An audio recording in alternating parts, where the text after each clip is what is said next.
पूर्णमदः पूर्णमिदं पूर्णात् पूर्णम् उदच्यते पूर्णस्य पूर्णम् आदाय पूर्णम् एवावशिष्यते।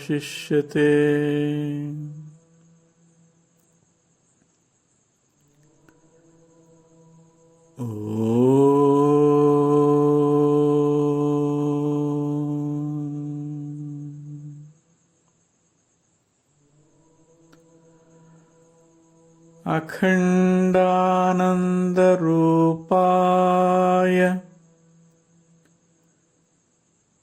शिष्यसन्तापहारिणे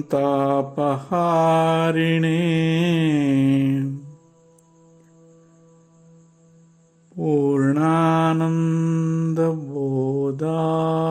श्रीसद्गुरुवे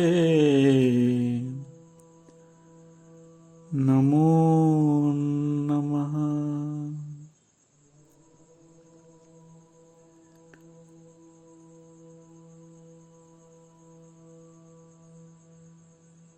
ಆತ್ಮಬಂಧುಗಳಿಗೆಲ್ಲ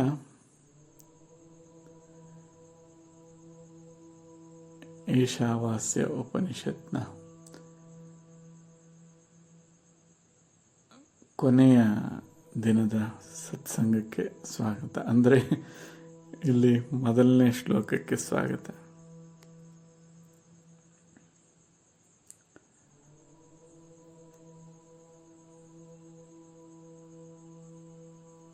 ಹಿರಿಯರು ಸತ್ಯದರ್ಶನಕ್ಕೆ ಅಥವಾ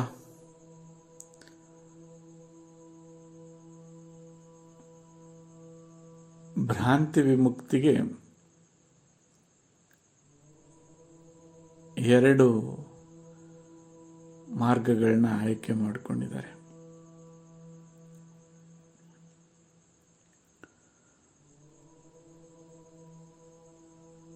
ಮೊದಲನೆಯದು ಭ್ರಾಂತಿ ಏನಿದೆಯೋ, ಅಸತ್ಯವೇನಿದೆಯೋ ಅದನ್ನು ತಿಳಿಸ್ಬಿಡೋದು.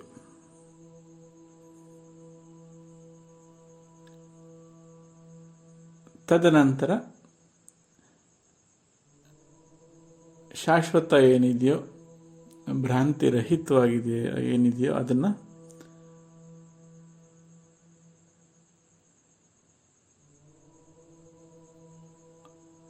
ಸೂಚಿಸುವಂಥದ್ದು, ಸಂಜ್ಞಿಸುವಂಥದ್ದು.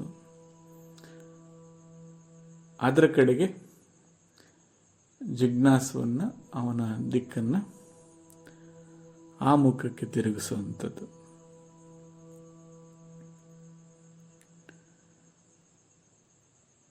ಎರಡೂ ರೀತಿಯ ಪ್ರಯತ್ನಗಳನ್ನು ಮಾಡಿರೋದನ್ನು ನಾವು ಗಮನಿಸಬಹುದು.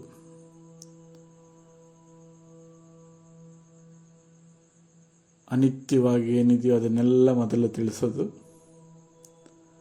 ನಂತರ ನಿತ್ಯವನ್ನು ತಿಳಿಸ್ಬಿಟ್ರೆ ಅನಿತ್ಯದ ಭ್ರಾಂತಿ ತಾನೇ ಬಿಟ್ಟು ಹೋಗ್ತದೆ. ಹಾಗೆ ಆಂದೋಲನವನ್ನು ಉಂಟು ಮಾಡ್ತಕ್ಕಂಥ, ಇನ್ನಷ್ಟು ಗೊಂದಲವನ್ನು ಉಂಟು ಮಾಡ್ತಕ್ಕಂಥದ್ದನ್ನೆಲ್ಲ ಮೊದಲು ತಿಳಿಸಿ ಸ್ಥಿರವಾಗಿ ಶಾಂತತೆಯನ್ನು, ಶಾಶ್ವತತೆಯನ್ನು, ಬಿಡುಗಡೆಯನ್ನು ಕೊಡುವಂಥದ್ದೇನಿದೆ ಅದನ್ನು ನಂತರ ತಿಳಿಸೋದು ಅಂತ ಇದೊಂದು ಮಾರ್ಗ.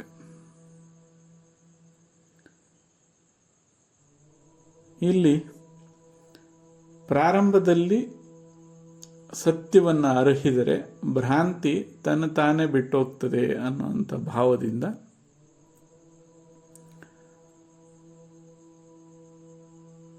ಎಲ್ಲ ಪ್ರಯತ್ನದ ನಂತರ, ಎಲ್ಲ ಅಭ್ಯಾಸದ ನಂತರ ಏನು ದೊರಕುತ್ತೋ ಅದನ್ನು ಮೊದಲೇ ತಿಳಿಸ್ಬಿಟ್ಟು ನಂತರ ಪ್ರಯತ್ನವನ್ನು ಪ್ರಾರಂಭಿಸುವಂಥದ್ದು. ನಾವು ಸಿದ್ಧಾಂತ ಅಂತ ಕೆಲವು ಕಡೆ ಬಳಸ್ತೀವಿ. ಅಂದರೆ ಅಂತ್ಯವನ್ನು ಮೊದಲೇ ಸಿದ್ಧಪಡಿಸಿ ತೋರಿಸುವಂಥದ್ದು. ಅಂತ್ಯದ ಒಂದು ಫಲ ಈಗಲೇ ಸಿದ್ಧವಾಗಿದೆ. ಇದನ್ನು ತಗೊಂಡ್ರೆ, ಇದರ ಮೂಲಕ ಇದನ್ನು ಅನುಕರಿಸಿದರೆ ಅಂತ್ಯದಲ್ಲಿ ಏನು ಸಿಗಬೇಕೋ ಅದು ಸಿಗುತ್ತೆ, ಸಿದ್ಧವಾಗಿದೆ ಅದು. ಹಾಗೆ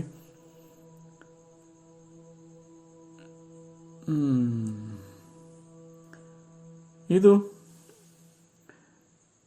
ತೀವ್ರತರನಾಗಿರ್ತಕ್ಕಂಥ ಅಥವಾ ಆ ಹಂತದ ಒಂದು ಅರಿವಿನ ವಿಕಾಸ ಆಗಿದ್ದಂಥವರಿಗೆ ಈ ಮಾರ್ಗ ಅನ್ವಯಿಸುತ್ತೆ. ಅಂದರೆ ಮೊದಲು ಸತ್ಯ ದರ್ಶನ ಮಾಡಿಸ್ತೀನಿ, ಆಮೇಲೆ ಭ್ರಾಂತಿ ತನ್ನ ತಾನೇ ಬಿಟ್ಟೋಗುತ್ತೆ ಅಂತ. ಇಲ್ಲಿ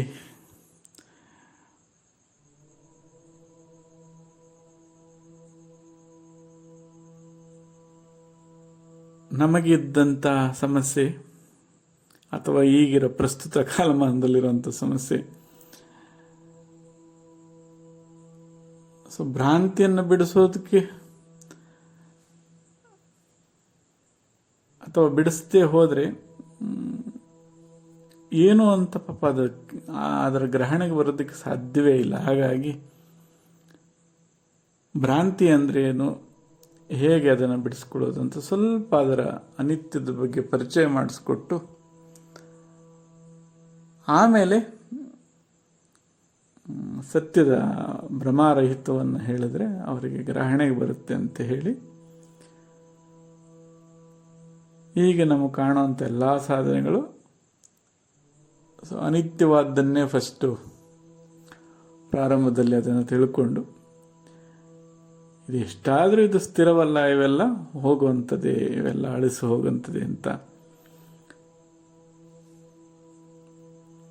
ಆ ಒಂದು ಮಟ್ಟದ ಅಧಿಕಾರತ್ವ ಜಿಜ್ಞಾಸೆಗೆ ಬಂದಾಗ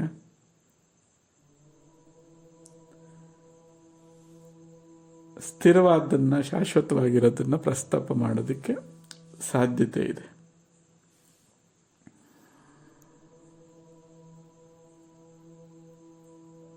ಭ್ರಾಂತಿಗೆ ಕೊನೆ ಇಲ್ಲ. ಇದು ಎಷ್ಟು ನೋಡಿದ್ರು, ಎಷ್ಟು ವಿಧವಾಗಿ ಅದನ್ನು ಬಗೆದ್ರೂ ಇನ್ನೂ ಆಳ, ಇನ್ನೂ ವಿಸ್ತರಿಸ್ತದೆ ಹೊರತು ಅದಕ್ಕೆ ಕೊನೆ ಇಲ್ಲ. ಹಾಗಾಗಿ ಮಹರ್ಷಿಗಳು ಏನು ಮಾಡ್ತಾರೆ, ಜ್ಞಾನಿಗಳು, ಮಹಾತ್ಮರು, ಅದಕ್ಕೆ ಸತ್ಯವನ್ನೇ ಮೊದಲೇ, ಭ್ರಾಂತಿಗೆ ಔಷಧಿಯನ್ನು ಮೊದಲು ಕೊಟ್ಬಿಟ್ರೆ, ಸತ್ಯ ದರ್ಶನ ಮಾಡಿಸ್ಬಿಟ್ರೆ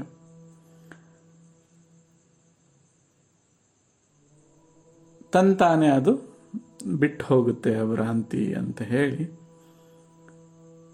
ಔನ್ನತ್ಯ ಅಥವಾ ಉನ್ನತ ಸತ್ಯವನ್ನು ಮೊದಲೇ ಪ್ರಸ್ತಾಪ ಮಾಡಿದ್ದಾರೆ. ಈಗ ಒಂದಷ್ಟು ಭ್ರಾಂತಿ ಪರಿಚಯ ಮತ್ತು ಅದನ್ನು ಬಿಡಿಸ್ಕೊಳ್ಳೋ ಅಂಥ ಕಡೆಗೆ ಪ್ರಯತ್ನ ಮಾಡಿದ ಜಿಜ್ಞಾಸು ಒಂದು ಹಂತಕ್ಕೆ ಬೆಳೆದಿದ್ದಾನೆ. ಈಗ ತೀವ್ರತರನಾದಂಥ ಅಧಿಕಾರತ್ವವನ್ನು ಹೊಂದಿದ್ದಾನೆ.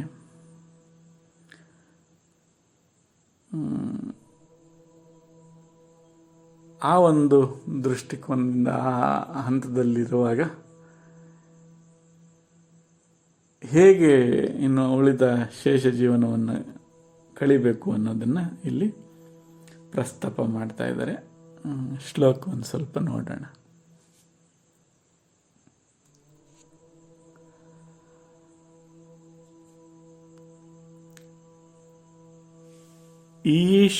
ಈಶಾವಾಸ್ಯಮಿದಂ ಸರ್ವಂ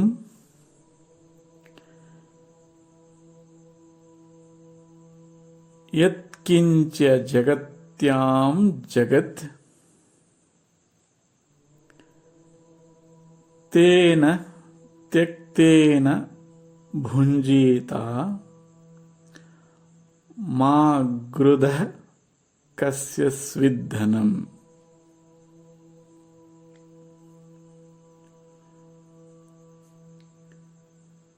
ಇಲ್ಲಿ ಈಶಾ ವಾಸ್ಯಮಿದಂ ಸರ್ವಂ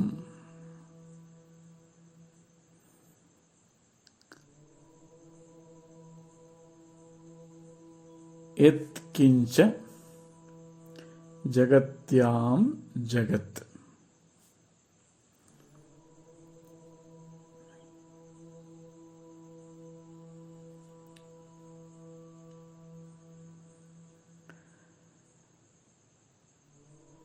ಈಶಾವಾಸ್ಯಮಿದಂ ಅಂತ ಆದರೂ ನೋಡ್ಬೋದು. ಇದನ್ನ ಈಶ ಆವಾಸ್ಯಂ ಇದಂ ಸರ್ವಂ ಅಂತಲೂ ನೋಡ್ಬೋದು. ಆವಾಸ್ಯ ಅಂದರೆ ಆವೃತ, ಹೊತ್ತುಕೊಂಡಿರುವಂಥದ್ದು, ಮುಚ್ಚಿರುವಂಥದ್ದು ಅಂತ ಬರ್ತದೆ.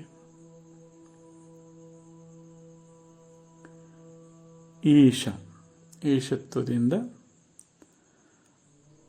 ಹೊದಿಸಲ್ಪಟ್ಟಿದೆ, ಮುಚ್ಚಲ್ಪಟ್ಟಿದೆ, ತುಂಬಲ್ಪಟ್ಟಿದೆ ಅಂತ ಒಂದು ದೃಷ್ಟಿ. ಇನ್ನೊಂದು ಇದೆಲ್ಲರಿಗೂ ತಿಳಿಯುತ್ತದೆ, ಈಶಾವಾಸ್ಯಂ ಇದಂ ಸರ್ವಂ. ಇದೆಲ್ಲವೂ ಈಶನಿಂದ ತುಂಬಲ್ಪಟ್ಟಿದೆ. ಈಶನ ಆವಾಸ ಇದು, ಮನೆ ಇದು. ಯಾವುದು? ಯತ್ ಕಿಂಚ ಜಗತ್ಯಾಂ ಜಗತ್. ಯತ್ ಕಿಂಚ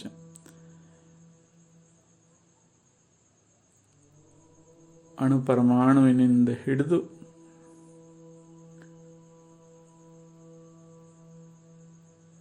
ಅಖಂಡ ಆಕಾಶ, ಅನಂತ ಆಕಾಶದವರೆಗೂ ಏನೇನಿದೆಯೋ, ಜಗತ್ಯಾಂ ಜಗತ್.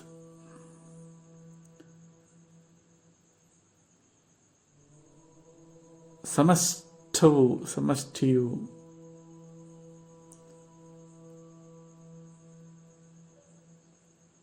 ಸಮಸ್ತ ಜಗತ್ತು ಅಂತ. ಜಗತ್ತಂದ್ರೆ ಕಂಡು ಕಾಣದಾಗಂಥದ್ದು, ಹುಟ್ಟಿ ಸಾಯುವಂಥದ್ದು.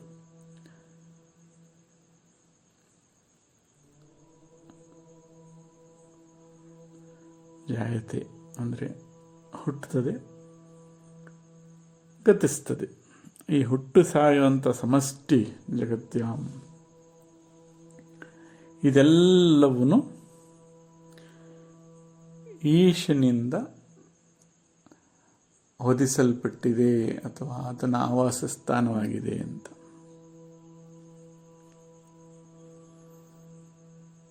ಇಲ್ಲಿ ತತ್ ಅಂತಕ್ಕಂಥದ್ದು ಅಪ್ರಕಟ ರೂಪ ಅಂದರೆ, ತ್ವಂ ಅಂತಕ್ಕಂಥದ್ದು ಪ್ರಕಟ ರೂಪವಾದಾಗ ತತ್ವಂ ಅಸಿ, ಅವು ಯಾವಾಗಲೂ ಜೊತೆಗೇ ಇರ್ತವೆ. ಹೇಗೆ ಬೆರೆತಿರ್ತವೆ?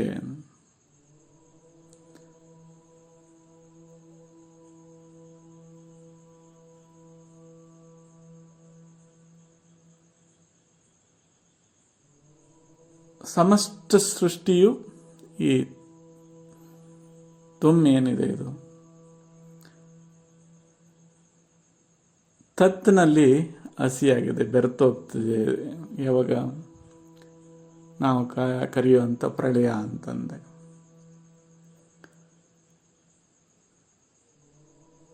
ಸೃಷ್ಟಿಯಾದಾಗ ಅತತ್ಪದವು ಕಾಣದಾಗಿ ಗುಪ್ತವಾಗಿ ವಾಸವಾಗೋಗುತ್ತೆ. ಅದರಲ್ಲಿ ಕಾಣದಂಗೆ ಒಳಗಡೆ ಹಸಿಯಾಗಿರುತ್ತೆ. ಹೀಗೆ ತತ್ತಲ್ಲಿ ತ್ವಂ ಹಸಿಯಾಗಿಯೂ ತ್ವಮ್ಮಲ್ಲಿ ತತ್ ಹಸಿಯಾಗಿಯೂ ಸದಾ ತತ್ವಮಸಿಯಾಗಿಯೇ ಇದೆ. ಅದು ಯತ್ಕಿಂಚ ಜಗತ್ತಿನಲ್ಲಿ ಈಶಸ್ವು, ಈಶತ್ವದಲ್ಲಿ ಯತ್ಕಿಂಚ ಜಗತ್ತು ಏನಿದೆ ಇದು, ಇವೆರಡವು ಜೊತೆಯಾಗೇ ಇದ್ದಾವೆ, ಹಸಿಯಾಗೇ ಇದ್ದಾವೆ, ಅಂದರೆ ಕೂಡಿದ್ದಾವೆ.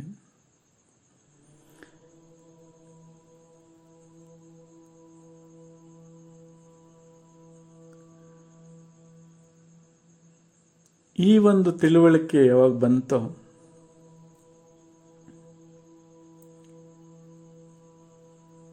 ಒಂದು ಶಾಶ್ವತ ತತ್ವ, ಒಂದು ಅಶಾಶ್ವತ ತತ್ವ. ಇವು ಬದಲಾಗುವಂಥದ್ದು ಎಷ್ಟಾದರೂ ಬದಲಾವಣೆ ಆಗ್ತಾನೇ ಇದೆ, ನಿರಂತರವಾಗಿದೆ. ಅದು ಭ್ರಾಂತಿ ಮುಂದುವರಿತಾನೇ ಇದೆ.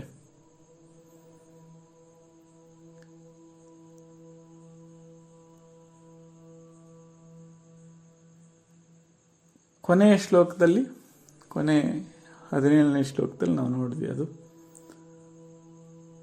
ಅಸ್ತಂಗತವಾಗುವಾಗ ತನ್ನ ಸ್ಥಾನಕ್ಕೆ ತಾನು ಮರಳು ಹೋಗ್ತದೆ ಅಂತ ಆ ಜ್ಞಾನ ಉಂಟಾಯ್ತು ಅವನಿಗೆ.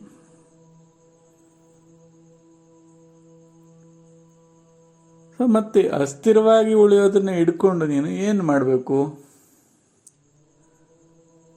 ಮತ್ತೆ ಆ ಅಸ್ಥಿರತೆ ಸ್ಥಿರವಾಗಿಲ್ಲ ಅಂತ ಅಳ್ತೀಯ, ಅದರಿಂದ ಪರಿಹಾರ ಏನು ಅಂತ ಕೇಳಿದಾಗ, ತೇನ, ಸೊ ಹಾಗೆ ಬದಲಾಗೋದ್ರಿಂದ ತೆಕ್ತೇನ, ಅದನ್ನು ತ್ಯಜಿಸು. ಇಲ್ಲಿ ತ್ಯಾಗ ಅಂದರೆ ಅದರಿಂದನೂ ತ್ಯಜಿಸುವಂತ. ಹಾಗಂದ್ರೆ ಮೊದಲು ತ್ಯಜಿಸು, ಬಿಡು ಅದನ್ನು, ಅದರ ಆ ಭ್ರಾಂತಿಯನ್ನು ಬಿಡು. ತದನಂತರ ಆ ಬಿಟ್ಟಿದ್ದೀನಿ ಅನ್ನೋ ಭ್ರಾಂತಿಯನ್ನು ಬಿಟ್ಟುಬಿಡು. ಬಿಟ್ಟು ಭುಂಜೀತಾಹ, ಆಗ ಆ ರೀತಿಯಲ್ಲಿ ಸೇವಿಸು, ಅದನ್ನು ಬದುಕು ಅಂತ ಮತ್ತೆ ಜ್ಞಾಪಿಸ್ತಾರೆ. ಕಸ್ಯ ಸ್ವಿದ್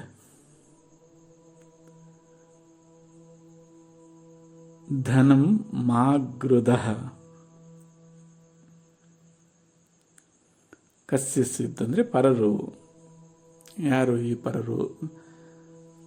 ಸೃಷ್ಟಿ ಅಥವಾ ಈ ಭ್ರಮೆ ಬದಲಾಗುವಂಥದ್ದೇನಿದೆ, ದೇವ ಅಂತ ಕರೆದ್ವಿ.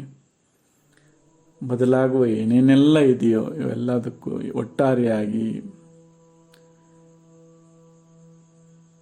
ಈ ಭ್ರಾಂತಿಯಿಂದ ಲಭಿಸ್ತಕ್ಕಂಥ ಐಶ್ವರ್ಯ ಅಥವಾ ಧನ ಏನಿದೆ ಅದಕ್ಕೆ ಆಸೆ ಪಡಬೇಡ. ಶಾಶ್ವತವಾಗಿದ್ದನ್ನು ಬಿಟ್ಟು ಇನ್ನು ಏನೇನೆಲ್ಲ ಅಶಾಶ್ವತವಾಗಿದೆಯೋ ಅದರಿಂದ ಉತ್ಪತ್ತಿ ಆಗ್ತಕ್ಕಂಥ ಫಲಿತಕ್ಕೆ ಆಸೆ ಪಡಬೇಡ.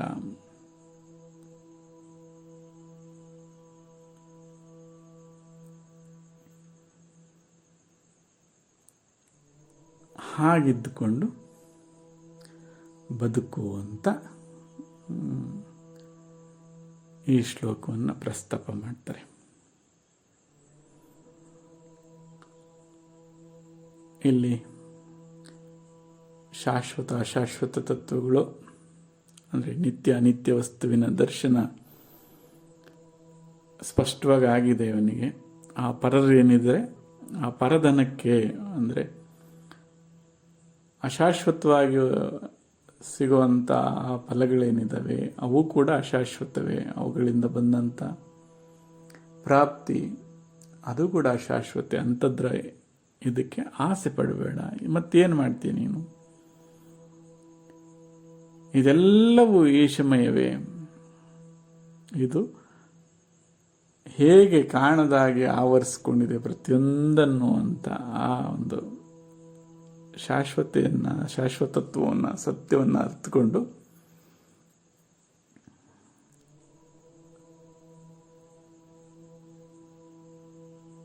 ಬದುಕನ್ನು ಅಥವಾ ಅದನ್ನು ಸೇವಿಸು ಅಂತ ಹೇಳಿ ಮೊದಲನೇ ಶ್ಲೋಕವನ್ನು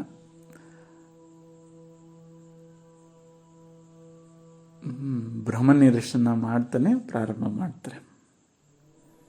ಆ ಭ್ರಾಂತಿಯನ್ನು ಬಿಡಿಸುವಂಥದ್ದನ್ನೇ ಮೊದಲನೇ ಶ್ಲೋಕದಲ್ಲಿ ಪ್ರಸ್ತಾಪ ಮಾಡ್ತಾರೆ. ಆದ್ದರಿಂದ ಒಂದು ಹಂತಕ್ಕೆ ವಿಕಾಸವನ್ನು ಹೊಂದಿರತಕ್ಕಂಥ ಅರಿವಿನ ವಿಕಾಸ ಆಗಿರುವಂಥ ಜಿಜ್ಞಾಸುಗಳು ಮೋಕ್ಷಗಳು ಈ ಶ್ಲೋಕಕ್ಕೆ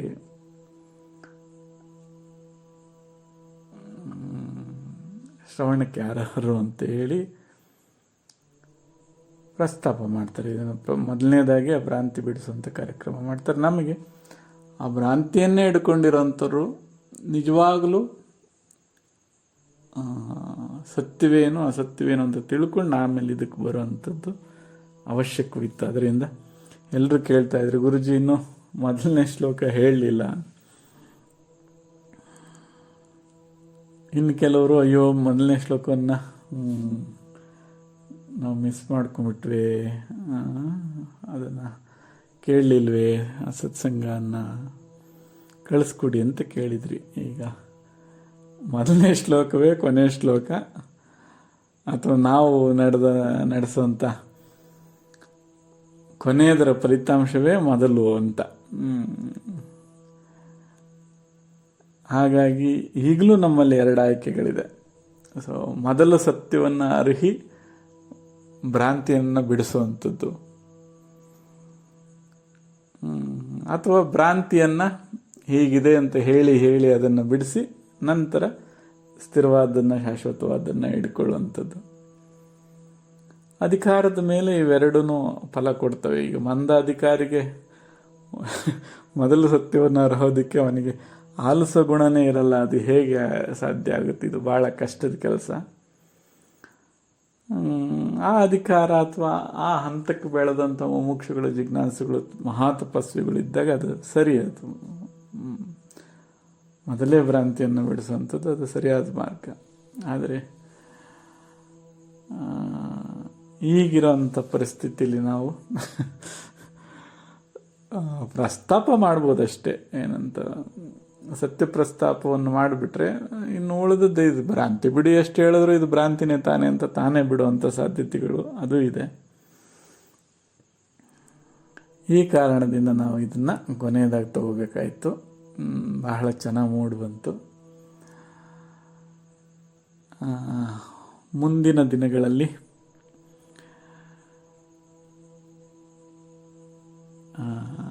ಎರಡನ್ನು ಒಟ್ಟೊಟ್ಟಿಗೆ ತೊಗೊಂಡೋಗೋದಕ್ಕೆ ಸಾಧ್ಯ ಇದೆಯಾ ನೋಡೋಣ. ಸತ್ಯ ದರ್ಶನವನ್ನು ಮಾಡ್ಕೊಳ್ತಾ ಭ್ರಾಂತಿ ಯಾವ ವಿಧದಲ್ಲಿ ಅದು ಕಾಡಬಹುದು ಅನ್ನೋದನ್ನು ಪ್ರಸ್ತಾಪ ಮಾಡ್ತಾ ಅಲ್ಲಲ್ಲೇ ಚಿವುಟ್ಟುಕೊಂಡು ಆ ಸತ್ಯವನ್ನು ಅಥವಾ ಅಸತ್ಯದ ಕಡೆಗೆ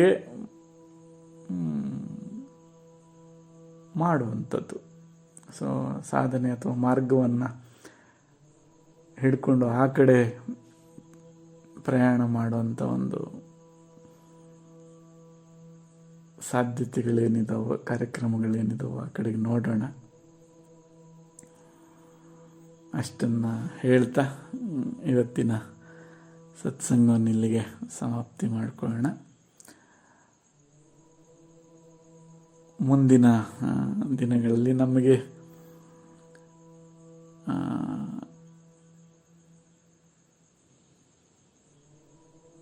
ಗೊತ್ತಿಲ್ಲ ಎಂದು ಇದಕ್ಕಾಗಿ ಸಿದ್ಧವಾಗಿ ಮಾಡುವಂಥ ಕಾರ್ಯಕ್ರಮಗಳು ಅವು ನಮಗೆ ಸಿದ್ಧಿಸಿಲ್ಲ. ಆ ಕ್ಷಣಕ್ಕೆ ಏನು ಬೇಕೋ ಅದರಲ್ಲಿ ಬದುಕುವಂಥದ್ದೇ ಇದುವರೆಗೂ ಜೀವನದಲ್ಲಿ ನಡ್ಕೊಂಡು ಬಂದಿದೆ. ನೋಡೋಣ ಗುರುಕೃಪೆ ಏನು ಪ್ರೇರಣೆ ಕೊಡುತ್ತೋ ಆ ಥರ ಮುಂದಿನ ಕಾರ್ಯಕ್ರಮಗಳನ್ನ ನಡೆಸ್ಕೊಂಡು ಹೋಗೋಣ ಅಂತ ಹೇಳ್ತಾ ಇವತ್ತಿನ ಸತ್ಸಂಗವನ್ನು ಇಲ್ಲಿಗೆ ಸಮಾಪ್ತಿ ಮಾಡ್ಕೊಳ್ಳೋಣ. ಮತ್ತೆ ಸಿಗೋಣ. ಎಲ್ರಿಗೂ ಶುಭವಾಗಲಿ.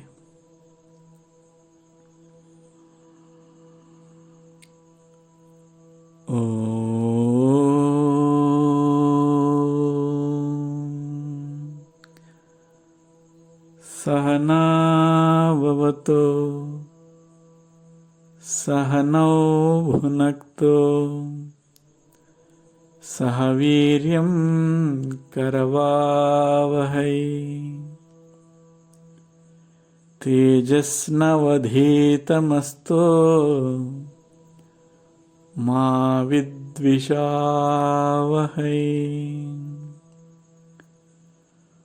ओम शांति शांति।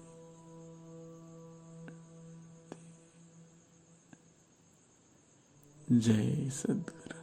ಮತ್ತೆ ಸಿಗೋಣಪ್ಪ. ಶುಭಂ ಭವತು. ಓಂ ತತ್ಸತ್.